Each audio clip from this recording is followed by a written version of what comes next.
Hola, som l'Omar, l'Arnau i el Marc i som la corresponsalia de Teixint Xarxa. L'escola ha decidit recuperar les entrevistes entre pares i familiars i per causa del Covid-19 que fa 4 anys que les van deixar de fer.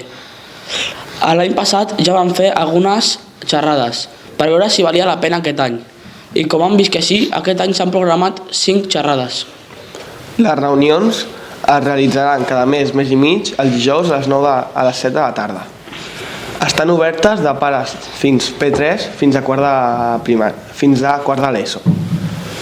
Aquestes reunions tenen l'objectiu de crear un espai de diàleg entre mares i pares de l'escola sobre el funcionament de l'escola, les necessitats de alumnes, les activitats que es fan.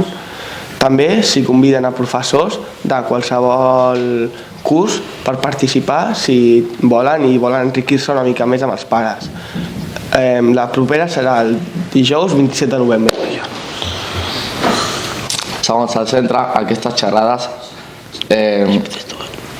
són per detectar què funciona bé, què cal millorar i quines preguntes tenen els pares. Us informa l'Omar, l'Arnau i el Marc Martínez.